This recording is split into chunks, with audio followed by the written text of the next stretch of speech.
Hi all, I'm Ollie, this is SimplyStitchy, and in today's video we're going to be looking at how to change the tension on a Singer 99. Let's get into it. One of the first things that you should do before you start messing with the tension discs on your Singer 99 is make sure that you've got the machine threaded correctly. Now I do have a video on how to thread a Singer 99 and I'll put a link in the description box below or up here on the screen. So make sure that you've caught all the thread guides and that you've got your needle inserted the right way round. Depending on what fabric that you're working with, you might also need to adjust this knob here. This knob is your stitch length adjuster, and the heavier the fabric that you're stitching, the longer the stitch you're going to need. So before you start altering your tension, have a look at changing your stitch length. With this style of knob, if you turn it to the left, you make the stitches longer. If you turn it to the right, they get smaller. There's no hard and fast rule of how far you should turn this knob. You do need to practice on a test piece of fabric just to see how much turning this knob will affect your stitch length. Unfortunately, on this particular age of machine, there's no numbers on this either. If you've checked all of that and you're still having tension issues, that's when you look to your tension. To change the tension on this particular machine, or machines with a similar style of tension discs, what you need to do is you need to turn this little nut right on the end of the tension assembly, either right to tighten it or left to loosen it. And yes, it's going to require guesswork, so only turn that little knob a little bit at a time. And what you are going to need to do is you're going to need to do test pieces to see how that changes the actual tension on the machine.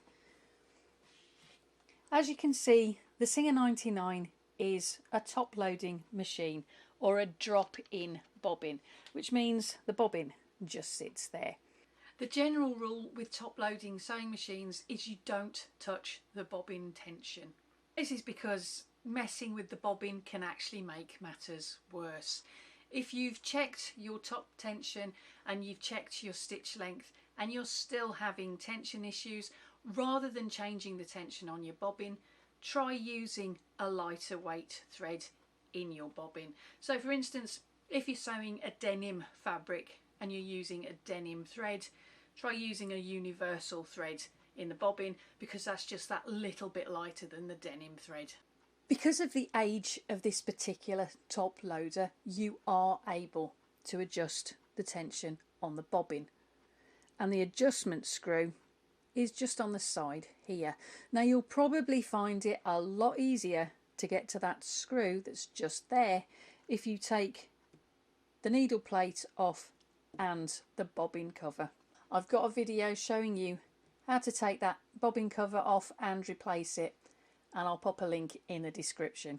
This machine is the Singer 185, and it's actually a more up-to-date version of the Singer 99, and you'll notice that this one has got numbers on the tension discs, and it's also got a stitch length lever which has also got numbers. So it's a lot easier to tell with this particular machine where you need to put the lever for the different stitch lengths you need, and where you need to put your tension to get the right tension. There's less guesswork involved with this one, but the tension discs work in the same way: to the right to tighten and to the left to loosen.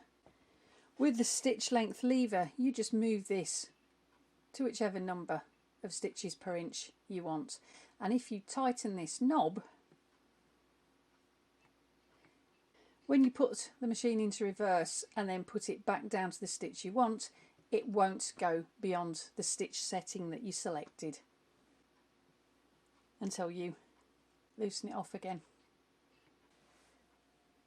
As you can see, this machine is also a top loading machine, or a drop-in bobbin.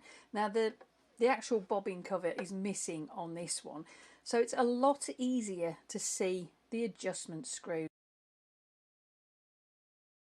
But again, because it's a top loading machine, leave adjusting your bobbin tension as a totally last resort.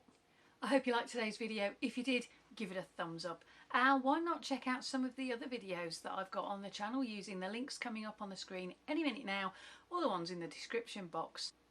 Whichever video you go and check out next, hope to see you back here for the next one. And in the meantime, whatever you're sewing it with, embrace your creativity and have fun. Thank you ever so much for watching. I'll see you next time. Bye for now.